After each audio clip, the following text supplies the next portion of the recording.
नमस्कार मित्रों, eleven classes के यूट्यूब प्लेटफॉर्म पे आपका बहुत बहुत स्वागत है। मेरा नाम विवेक है। संसद के शीतकालीन सत्र के बारे में हम चर्चा करने वाले हैं। वर्ष हमारा 2024 समाप्त हो रहा है और वर्ष के समाप्त होते ही शीतकालीन सत्र प्रारंभ हो जाता है।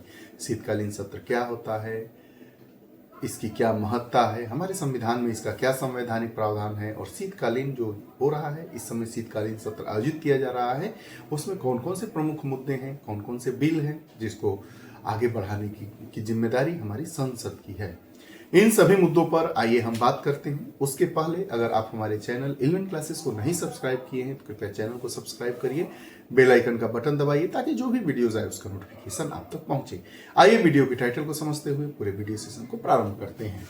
परीक्षा भी जानकारी भी, शीतकालीन सत्र का संवैधानिक प्रावधान परीक्षा के लिए भी जरूरी है, हमारे सामान्य जानकारी के लिहाज से भी बहुत महत्वपूर्ण है और इसका संवैधानिक प्रावधान क्या है, इसके बारे में भी हम इस अपने वीडियो सेशन में बात करने वाले हैं।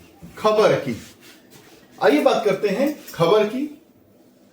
तो संसद का शीतकालीन सत्र आज से शुरू हो रहा है, जिसमें वक्फ अधिनियम संशोधन विधेयक सहित कई विधेयकों पर चर्चा होने की उम्मीद की जा सकती है। अभी 2-3 दिन पहले संसद का शीतकालीन सत्र प्रारंभ हो गया है और उसमें जो महत्वपूर्ण मुद्दे हैं वह वक्फ संशोधन बिल पर बात होने वाली है और उसके साथ ही साथ कई महत्वपूर्ण मुद्दे हैं जिन पर बात होने वाली है। यह सत्र 20 दिसंबर तक चलेगा, जिसमें कई विधेयक प्रस्तुतिकरण, विचार और पारित करने के लिए सूचीबद्ध किए गए हैं। 20 दिसंबर तक यह चलने वाला सत्र है, जिसमें कई विधेयक को प्रस्तुतिकरण होगा, उनके विचार और पारित करने के लिए उनको सूचीबद्ध किया जा सकता है। तो आइए हम जानते हैं कि winter session of parliament begins की विल टू बी टेबल्ड। कौन कौन से ऐसे महत्वपूर्ण बिल हैं जो संसद में प्रस्तुत किए जाएंगे या प्रस्तुत किए जाने की संभावना है। तो सबसे पहले हम बात करते हैं the banking law amendment bill 2024। The banking law amendment bill 2024 ministry of finance ministry के अंतर्गत आता है। और उसके बाद द रेलवे अमेंडमेंट बिल 2024 की बात करते हैं, जो रेलवे के अंतर्गत आएगा। और द वक्फ अमेंडमेंट बिल 2024, यह भी बहुत ही महत्वपूर्ण बिल है। इस पर आप सोशल मीडिया पर भी इसके पारित करवाने के लिए आप नए नए आयामों को देख रहे हैं। तो ये माइनॉरिटी अफेयर्स जो है, अल्पसंख्यक मामलों का जो मंत्रालय है, उससे संबंधित यह बिल है। और the readjustment of the representation of scheduled tribes in assembly constituencies of the state of Goa bill 2024, ये लॉ एंड जस्टिस। और द ऑफिशियल्स बिल जो है पेट्रोलियम एंड नेचुरल गैस, ये जो 4-5 बिल हैं यह प्रस्तुत होने वाले हैं। कौन कौन से? द बैंकिंग लॉ बिल है, द रेलवे है, द वक्फ अमेंडमेंट बिल है, the readjustment of representations of scheduled tribes assembly constituency of the state of Goa bill 2024 की बात यह कर रहा है। और आगे the official regulation and development amendment bill 2024 petroleum and gas natural gas ministry के अंतर्गत ये जो महत्वपूर्ण बिल हैं, इनको प्रस्तुत किया जाएगा, इन पर बात की जाएगी, प्रस्तुतिकरण होगा, इन पर विचार होगा और आगे इसको पारित करने के लिए इसको सूचीबद्ध किए जाने की संभावना है। इसलिए जो हमारा संसद का शीतकालीन सत्र है वह बहुत ही महत्वपूर्ण होने जा रहा है, जो 20 दिसंबर तक चलेगा। संसद के सत्र से संबंधित तो जो संसद हमारे जो संविधान का अनुच्छेद 85 है, 85 है, सदन के आयोजन से संबंधित प्रावधान करता है और सदन को आयोजित करने की शक्ति औपचारिक रूप से राष्ट्रपति के पास होती है। सदन को आयोजित करने की जो जिम्मेदारी होती है वह भारत के राष्ट्रपति के पास होती है। प्रायः इस पर निर्णय संसदीय मामलों की कैबिनेट समिति द्वारा, जिसमें राष्ट्रपति द्वारा औपचारिक रूप से दिया जाता है। संसदीय मामलों की जो कैबिनेट समिति होती है उसकी सिफारिशों पर राष्ट्रपति के द्वारा इसको औपचारिक अनुमति दे दी जाती है। भारत में कोई निश्चित संसदीय कैलेंडर नहीं है। भारत में कोई निश्चित संसदीय कैलेंडर नहीं है कि इस तिथि के बाद ये, इस सदन के बाद ये, लेकिन यह माना जाता है कि 2 सत्रों के बीच में 6 महीने से ज्यादा का समय नहीं होना चाहिए।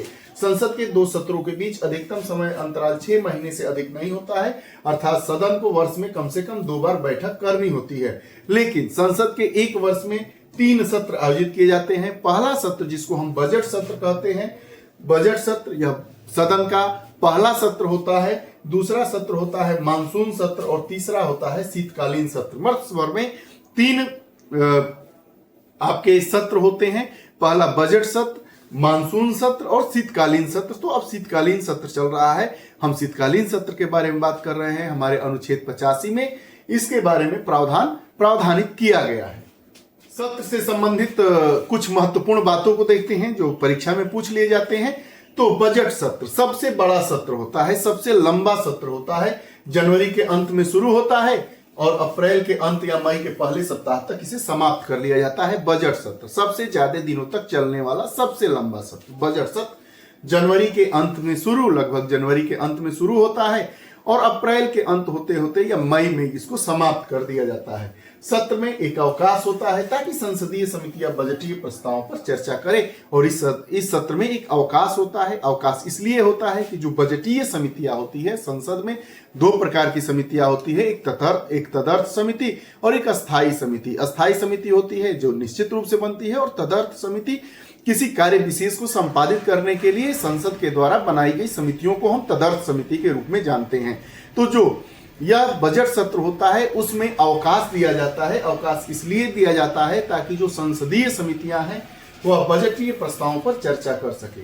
मानसून सत्र 3 सप्ताह का जुलाई माह में शुरू और अगस्त में खत्म होता है। जो मानसून सत्र होता है वह अधिकतम 21 दिनों का 3 सप्ताहों तक का होता है। जुलाई माह में शुरू होता है और अगस्त में खत्म कर दिया जाता है। जबकि शीतकालीन सत्र जिस पर हम लोग बात कर रहे हैं वह नवंबर से 20 दिसंबर तक, नवंबर से प्रारंभ होता है और दिसंबर तक इसको समाप्त कर दिया जाता है। तो हमने जाना कि वर्ष में 3 सत्र का आयोजन होता है। सबसे लंबा सत्र बजट सत्र, उसके बाद मानसून सत्र, उसके बाद शीतकालीन सत्र होते हैं। अन्य महत्वपूर्ण शब्दावलियों पर अगर हम बात कर ही रहे हैं तो इस पर बात कर लेना लाजमी होगा। तो संसद सत्र आहूत करना, समनिंग ऑफ पार्लियामेंट। अब सदन सत्र का आहूत करना, इसका मतलब क्या होता है? राष्ट्रपति संसद के प्रत्येक सदन के समय समय पर सम्मन जारी करते हैं, परंतु संसद के दोनों सत्रों के बीच अधिकतम अंतराल 6 माह से ज्यादा नहीं होना चाहिए। राष्ट्रपति के द्वारा संसद के सत्रों को बुलाया जाता है, आहूत किया जाता है, लेकिन यह ध्यान रखा जाता है कि संसद के 2 सत्रों के बीच 6 महीने से ज्यादा का अंतराल न हो। भारत में यह होता भी नहीं है, लेकिन हमारे संविधान में ऐसा प्रावधान कर दिया गया है। स्थगन की बात करते हैं। स्थगन जिसको अंग्रेजी में एडजर्नमेंट कहते हैं। स्थगन द्वारा बैठक को कुछ निश्चित समय, जो कुछ घंटे, दिन या सप्ताह हो सकता है, के लिए निलंबित कर दिया जाता है। स्थगन, कोई किसी चीज पर विचार हो रहा है, चर्चा हो रही है, तो बीच में विवाद की स्थिति में ऐसे भी कुछ घंटे के लिए एडजर्न कर दिया जाता है, सभा को स्थगित कर दिया जाता है। यह जो एडजर्नमेंट का टाइम होता है वह घंटे, सप्ताह या कुछ महीने भी हो सकते हैं। सत्रावसान जिसको प्रोरोगेशन कहते हैं। सत्रावसान न केवल बैठक की बल्कि सदन के सत्र को समाप्त कर दिया जाता है। सत्रावसान मतलब मान लीजिए कि मानसून सत्र चल रहा है, सत्रावसान कर दिया तो मानसून सत्र समाप्त हो गया। शीतकालीन सत्र चल रहा है, 20 दिसंबर तक चलेगा। सत्रावसान जिसको हम अंग्रेजी में प्रोरोगेशन कहते हैं, प्रोरोगेशन के द्वारा इसका सत्रावसान मतलब समाप्त कर दिया जाता है। सत्र का ही अवसान मतलब समाप्ति कर दी जाती है। सत्रावसान की कार्रवाई राष्ट्रपति के द्वारा की जाती है। सत्रावसान का आशय सत्र के समाप्त होने से है, न कि विघटन होने से। लोकसभा के मामले में क्योंकि राज्यसभा भंग नहीं होती है। सत्रावसान मतलब सत्र का समापन। विघटन से नहीं होता है। विघटन मतलब जो हमारी राज्यसभा है वह तो कभी विघटित न होने वाली सभा है। राज्यसभा अस्थायी सदन है। हम जानते हैं कि हमारे पार्लियामेंट में 2 सभाएं होती हैं, एक लोकसभा और दूसरी राज्यसभा। लोकसभा आम सभा होती है, राज्यसभा विशेष सभा होती है जिसको हम उच्च सदन कहते हैं और लोकसभा को निम्न सदन कहते हैं। तो जो लोकसभा होती है उसका कार्यकाल 5 वर्ष निश्चित किया गया है और विशेष परिस्थितियों में इसको घटाया या बढ़ाया भी जा सकता है। लेकिन जो हमारा राज्यसभा है उसके सदस्यों का कार्यकाल 6 वर्ष का होता है। लोकसभा के सदस्यों का कार्यकाल 5 वर्ष का होता है और राज्यसभा कभी भी पूर्णतः विघटित नहीं होती है, भंग नहीं की जा सकती है, क्योंकि प्रत्येक 2 वर्ष बाद उसकी 1/3 नए सदस्यों की नियुक्ति कर ली जाती है, इलेक्ट कर लिए जाते हैं, मनोनयन कर लिए जाते हैं, चुन लिए जाते हैं, जिस प्रक्रिया के द्वारा उसमें सदस्यों को रखा जाता है उसकी बात हम कर रहे हैं। तो राज्यसभा कभी न विघटित होने वाली सभा है, अर्थात राज्यसभा एक अस्थायी सदन है। कोरम की बात करते हैं। कोरम मतलब जिसको हम हिंदी में गणपूर्ति कहते हैं कि सदस्यों की न्यूनतम संख्या जिनकी उपस्थिति के चलते सदन का कार्य संपादित किया जाता है। यह प्रत्येक सदन में पीठाधिकारी समेत कुछ 10वां हिस्सा होता है जो उस सदन का पीठासीन अधिकारी होता है। जैसे मान लीजिए कि 500 लोग हैं और कोई प्रारंभ करना है तो इसका 1/10 मतलब 50 सदस्य आएंगे, जिसमें सदन का पीठासीन अधिकारी भी सम्मिलित होगा। तो यह गणपूर्ति मान ली जाएगी। आज हम इस अपने पूरे वीडियो सेशन में यह जाने कि हमारा जो संसद है, हमारी जो लोकतंत्रात्मक व्यवस्था है, वर्ष में कितने सत्र आयोजित होते हैं, सबसे बड़ा सत्र कौन सा होता है, उसके बाद कौन सा सत्र होता है, उनकी टाइमिंग क्या होती है, जो शीतकालीन सत्र है उसकी क्या महत्ता है, कौन कौन से बिल उसमें टेबल किए जाने वाले हैं, इन बातों पर हमने गौर फरमाया और साथ ही साथ इससे संबंधित हमने महत्वपूर्ण शब्दावलियों को समझने का भरपूर प्रयास किया। आपको यह हमारा वीडियो सेशन कैसा लगा कमेंट बॉक्स में जरूर बताइएगा। अगर आप हमारे इल्विन क्लासेस चैनल से नहीं जुड़े हैं तो कृपया चैनल से जुड़िए, बेल आइकन का बटन दबाइए ताकि जो भी वीडियोस आए उसका नोटिफिकेशन आप तक पहुंचे और आप उसका लाभ उठा सकें। बहुत बहुत धन्यवाद।